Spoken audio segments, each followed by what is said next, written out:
The Arab billionaire's twins didn't speak, until they saw that little black girl sitting on the sidewalk in front of the mansion. Kareem Al-Mansour froze when he saw his 4-year-old sons, Amir and Zayn, let go of his hands and run toward the child. In 4 years, they had never run toward anyone. The girl must not have been more than 6 years old. She was sitting on the dirty ground, a worn violin case beside her, playing a melody that made the air seem lighter. Her unkempt braids swung as her small fingers danced across the strings with a skill that didn't match her age or appearance. When the twins approached, she stopped playing. She looked at them with large, curious eyes. And then something happened that Kareem would never forget. Amir opened his mouth and whispered, "Beautiful." Zayn gently touched the violin and murmured, "Music." These were the first words his children had spoken in their entire lives. Kareem felt his legs tremble. For 4 years, he had taken the twins to the best neurologists, child psychologists, and therapists on 3 continents. He spent millions. Everyone said the same thing: there was nothing physically wrong. The boys simply chose silence. And now, facing a homeless little girl playing the violin, they spoke. "What is your name?" Kareem asked, approaching slowly. The girl quickly put away the violin, as if expecting to be chased away. "Nina."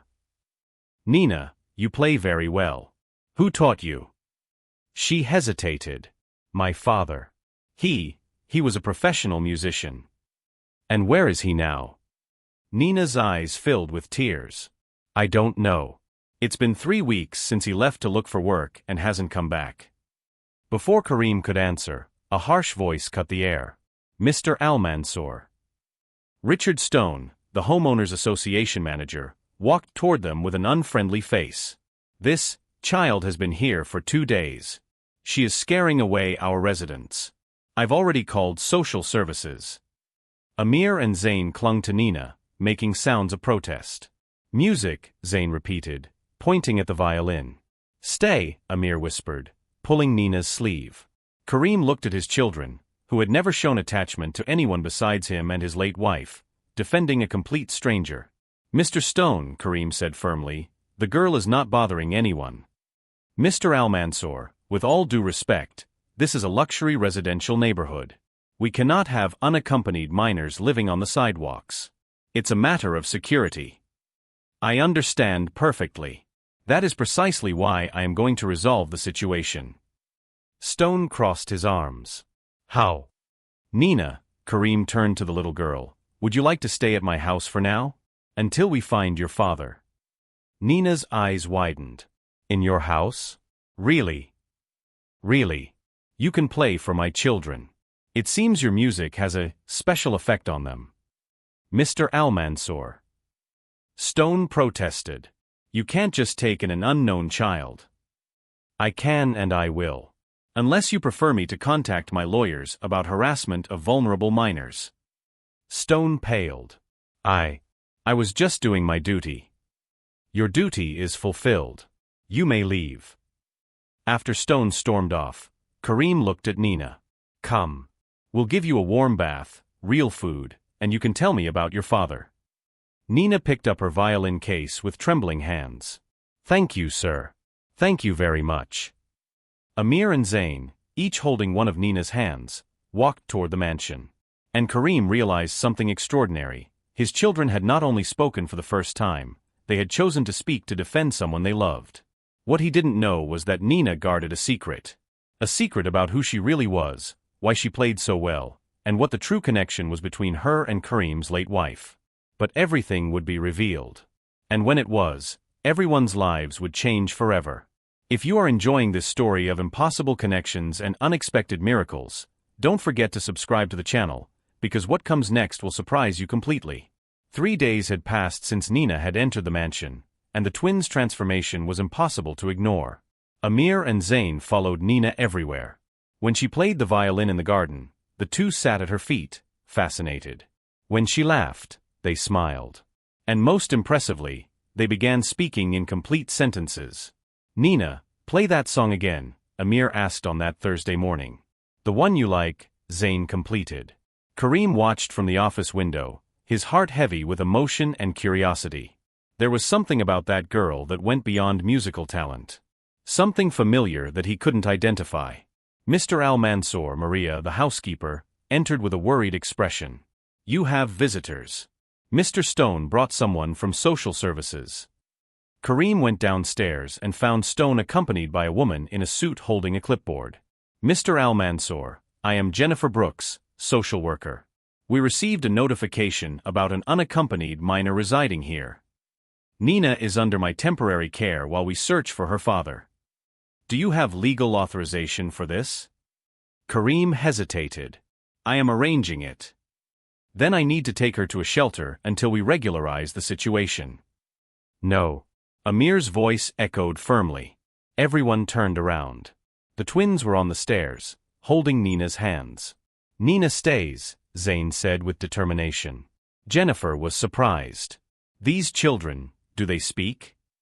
"They started speaking after Nina arrived," Kareem explained.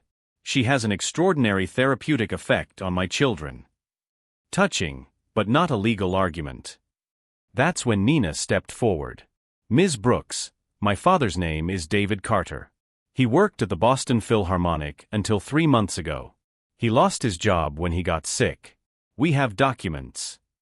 "Documents?" Kareem asked, surprised. Nina ran to the room and returned with an old folder. Inside were diplomas, certificates, photos of a black man playing the violin in large theaters. Kareem picked up one of the photos and froze. In the image, David Carter was on stage beside a dark-haired woman with a radiant smile. A woman Kareem knew very well. Layla, his late wife. "Nina," he said, his voice trembling, "did your father know my wife?" Did he know? They played together in the orchestra. Dad always said Ms. Layla was the best violinist he ever met. The world spun around Kareem. Layla had died 2 years ago in a car accident. After that, the twins completely stopped speaking. Doctors called it trauma. And now the daughter of Layla's best friend was here, playing the same violin, bringing the boys' voices back. "Mr. Al-Mansour?" Jennifer brought him back. "Are you all right?" "Perfectly. And now I have even more reason to help Nina. Her father was a friend of my wife." Stone, who had been quiet, finally interfered. "Mr. Al-Mansour, do you understand that this is highly irregular? An unknown child living in your house." "She is not unknown. She is the daughter of a colleague of my late wife." "Even so, the association rules." "Mr. Stone," Kareem interrupted him coldly, "I suggest you worry less about who lives in my house and more about your own work." Stone turned red. "You will regret this arrogance." After everyone left, Kareem knelt in front of Nina. "Nina, I need to ask you an important question. Where exactly did your father disappear?" "He went to look for Mr. Stone. He said he owed him money for a job Dad did." Kareem frowned. "Stone hired your father?" "Yes. 4 months ago, before we became homeless. Dad did an electrical installation job at his house. But Mr. Stone never paid. And when Dad went to collect, he disappeared," Kareem completed, his anger growing. That night, Kareem did something he hadn't done for years. He used his contacts to investigate. He called James Morrison, a former private detective who had worked on sensitive cases for him.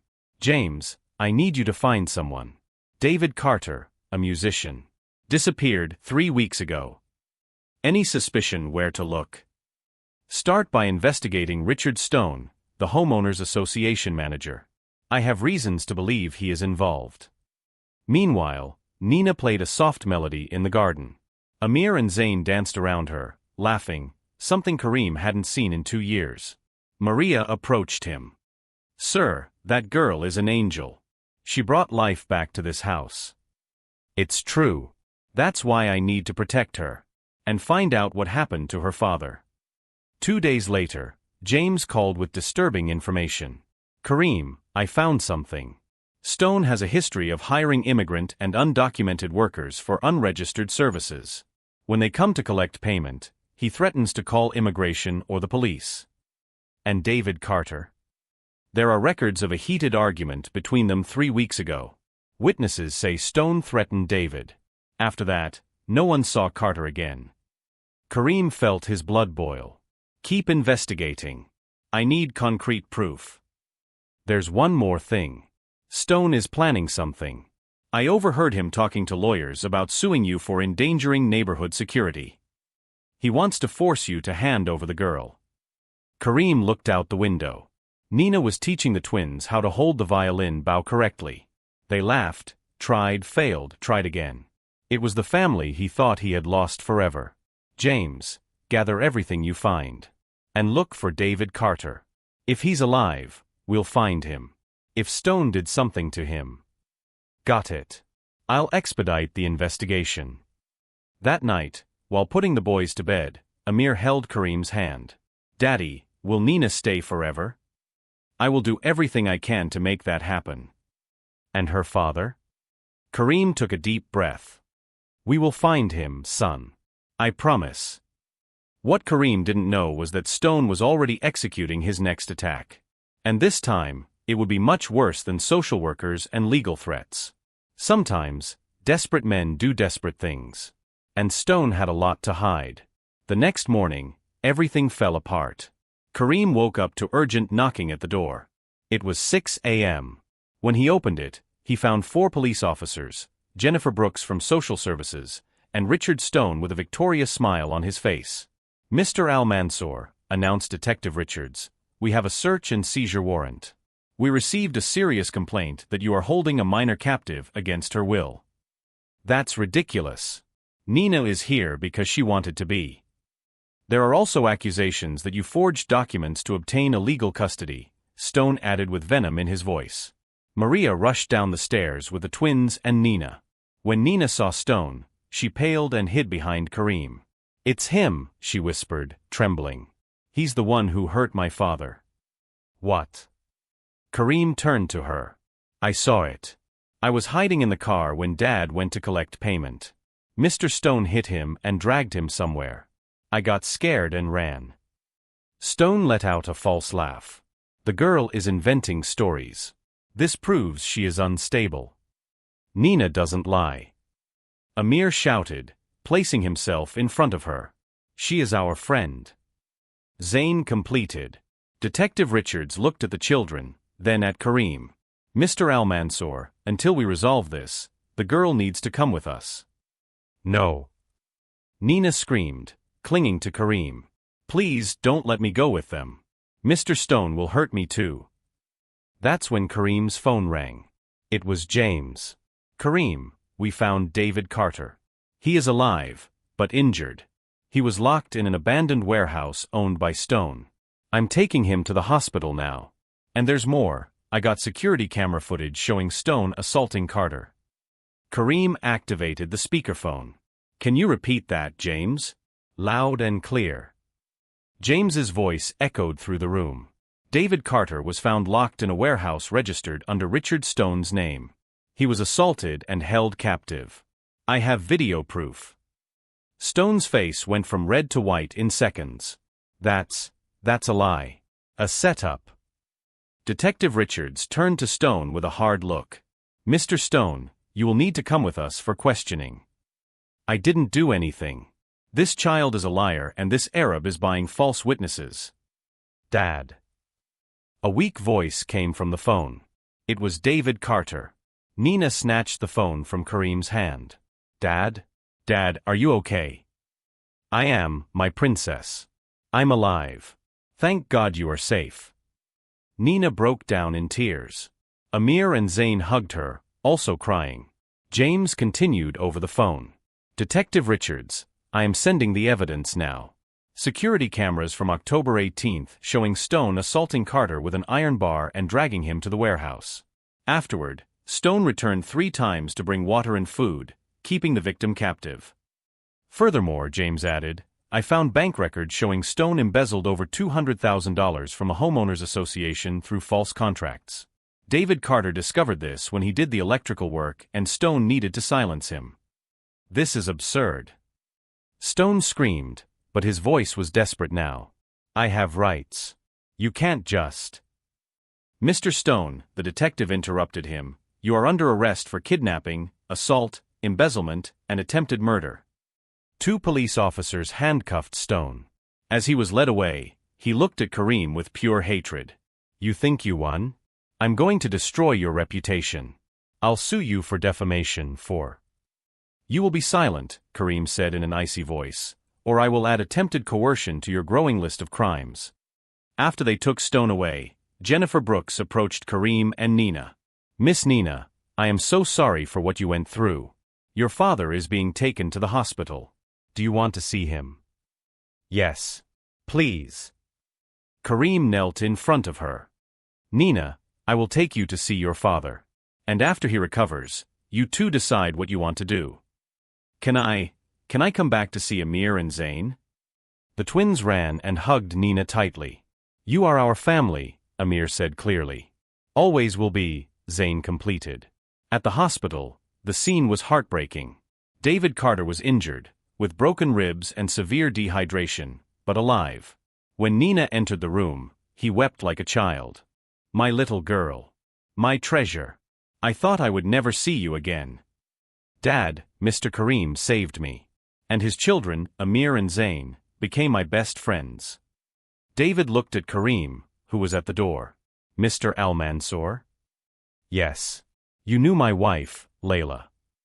David's eyes welled up again. Layla. What an extraordinary woman. When I heard she had passed, I was devastated. She and I played together for 10 years. Nina brought my children's voices back. The same way Layla used to do when she was alive. David smiled weakly. Layla always said that music was the soul's language, that it could heal where words failed. I taught that to Nina. Kareem sat in the chair beside the bed. David, when you recover, do you need a place to stay? Sir, I cannot accept charity. It's not charity. It's a job offer. I need a music teacher for my children. And Nina is already part of their family. You would do that? After everything. Layla would have. And I will honor her memory. At that moment, Amir and Zayn rushed into the room. Mr.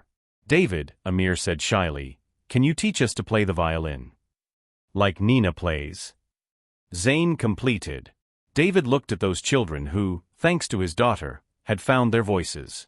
And Kareem, who had saved them both from a terrible fate. It would be an honor, he replied, his voice choked. Nina hugged her father, then ran to hug the twins. And there, in that hospital room, a new family began to form. A chosen family. A family healed by music, love, and courage. But Stone, being taken to prison, swore revenge. Powerful men have powerful allies. And the story was not entirely over yet. For now, however, love had won. And sometimes, that is enough. 6 months later, the Al-Mansour mansion had transformed into something Kareem never imagined, a home full of music and laughter. David Carter, fully recovered, lived in the guest pavilion with Nina. Every morning, he gave violin lessons to the twins, who were already playing simple melodies with impressive skill. Daddy, look. Amir played a song he had composed himself. We call it Nina's song, Zayn explained proudly. Nina applauded enthusiastically. That was beautiful. Grandma Layla would be proud. That's what she called the twins' late mother, Grandma Layla. David had told so many stories about his friend that Nina felt as if she knew her. Kareem watched from the window, his heart full. His sons not only spoke fluently now, they sang, laughed, played. The music had unlocked something deep inside them. Mr. Al-Mansour, Maria entered with a newspaper. Did you see? The headline read, Former association manager sentenced to 12 years for kidnapping and embezzlement. Stone had lost everything: job, reputation, freedom. His victims, including other workers he had exploited, finally got justice. Daddy, Amir called from the garden, come see the performance. Kareem went down and found a small audience. David had invited some musician friends and families from the neighborhood. Nina, Amir, and Zayn were performing in public for the first time. When they began to play, Nina on the violin, the twins on smaller violins, the silence was absolute. The melody was simple, but laden with emotion. It was their story, of silence, meeting, healing, and family. At the end, everyone gave a standing ovation.